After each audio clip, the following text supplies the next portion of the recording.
Max here, and today I'm going to do a video on playing over altered chords. So this is something that I've had a couple of people message me about. Altered chords are a kind of confusing concept, so we're going to break them down and we're going to get rid of the mystery. They're not as confusing as you think, but I think they're probably the most feared chords to solo over.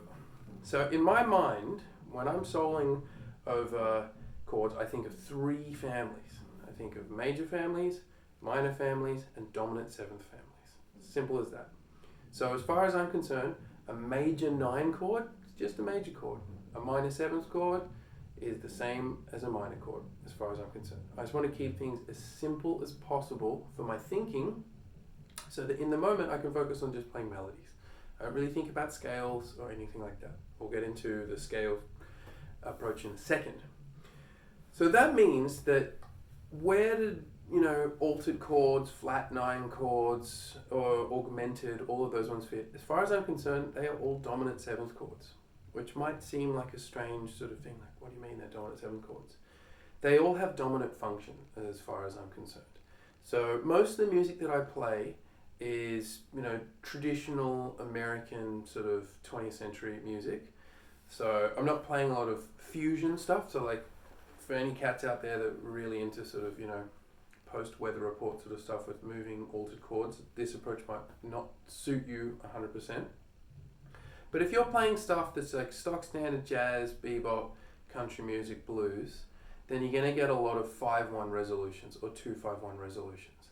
And it's the 5 chord that has the dominant function, traditionally speaking, and that's the one that can be turned into either a flat 9 chord, an altered chord, or an augmented chord, and they're all the same. I kind of don't really discriminate between them. So once you sort of get that clear in your head, then that just means that you've reduced like this potential vocabulary of chords and scales and arpeggios and licks to just a very streamlined approach. The next thing you need to do is you've got to know how to play altered chords, all those chords I just mentioned, on the guitar. If you cannot play them on the guitar, you can't solo over them, right? There's no point thinking about an abstract scale that's somewhere out there and all your licks didn't come from the scale. All your licks come from the chord, right? They all come from the chord position that you're in. The scale will come from that as well. So let's look, for example, let's just think in the key of E, right? So we're going to think E7, so therefore E7 flat 9, E7 altered. And remember, an altered chord is when you alter the 5th degree or the 9th degree. So you can have a flat 9 or a raised 9. You can have a flat 5 or a raised 5, and any combination of those, okay? Flat 9, raised 5, raised 9, flat 5, that's less common. Raised 9, raised 5, flat 9, flat 5, all those different ones will work, right? So if we look just here, we've got this kind of augmented shape, right? That's just a raised 5, an augmented. I could play the flat 9 version as well. E7 flat 9.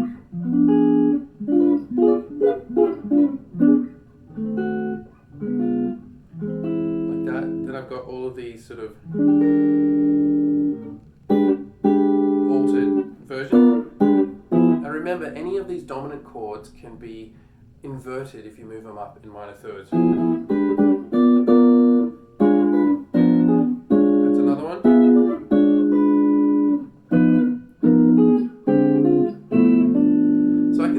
Chords all over the fretboard.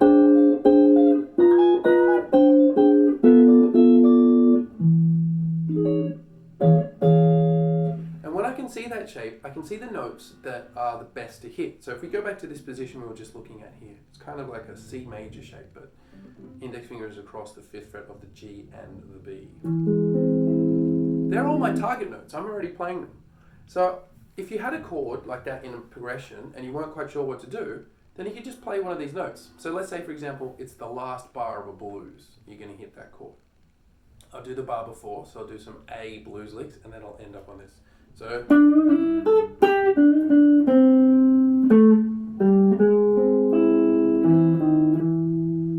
that was quite simple, but it sounded really strong because I actually played the notes in the chord.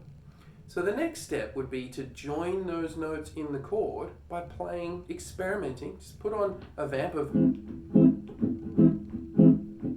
Your ear will be your guide. And see, how does it sound? Just imagine that sort of, we can play along if you want. You know? That sounds cool. So I could linger on that note, I could linger on that note, I could linger on this note. I couldn't really linger on that note, but I can play it, right? It's the whole hot coal theory. You can walk over hot coals really quickly, but you don't sit down on a hot coal and have like a hot coal sort of strip and have a picnic, right? So it's the same thing with these chromatic notes. So I could go.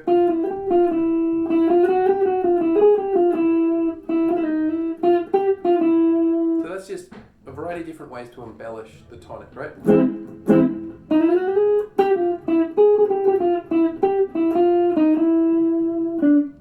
The next one I could play would be this one. That's the 7th.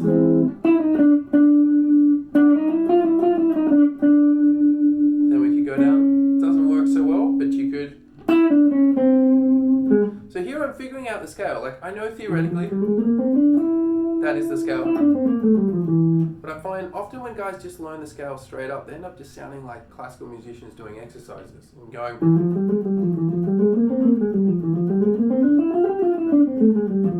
It's not music, you know. Use your ear, figure out and work out for yourself what these notes are. Theoretically, you can explain what I'm playing. Like, this is a flat 9, that's a raised 9, that's the 3rd.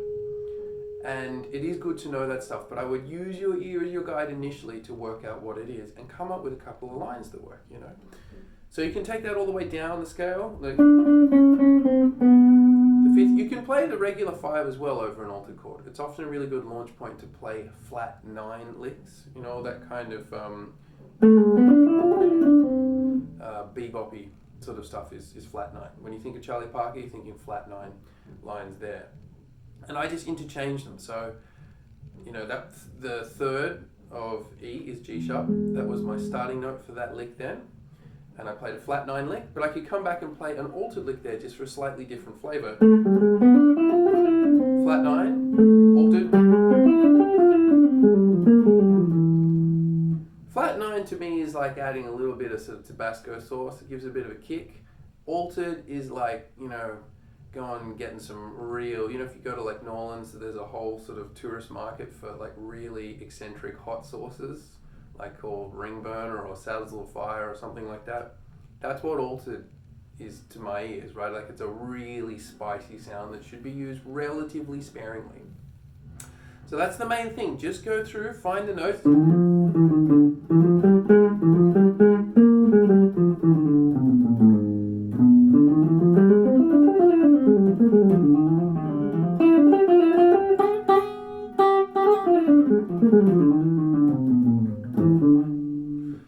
And just mess around with it in free time.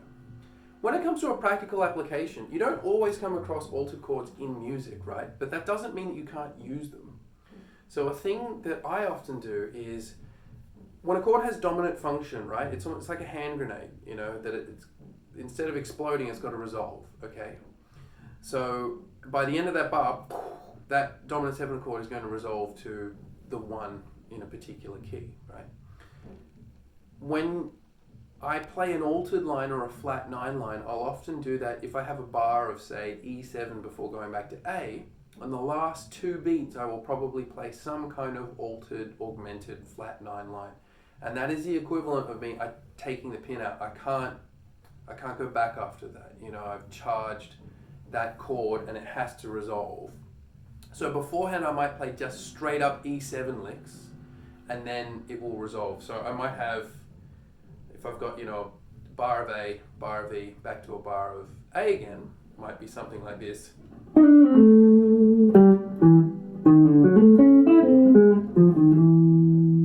So the first one was just a blues lick.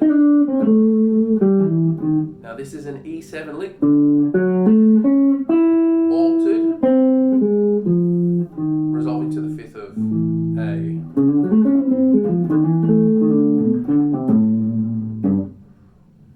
So just going around and experimenting and using your ear, singing what you play, hearing that chord underneath you, you know.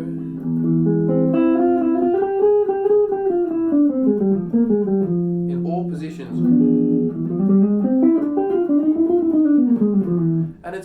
play notes that aren't in the altered scale, you just can't hang around on them too long. You've got to know where to resolve them. And where to resolve them is really easy. Just look at the actual chord fingering. There's all the notes to resolve. There are one or two that I'm not playing in each voicing, but your ear will tell you, because the gravitational pull to those strung chord tones is immense, right? So I'm just going to vamp out a little bit here, playing just some E7 altered stuff. I'll try and go through a few positions, and I'll stick mainly to the notes in the altered chord and the altered scales. Not that I'm thinking altered scale, remember that. But I'm going to incorporate a bunch of chromatic stuff as well, because it just makes it sound cooler, and it helps with your timing too. So there's my groove.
Finally.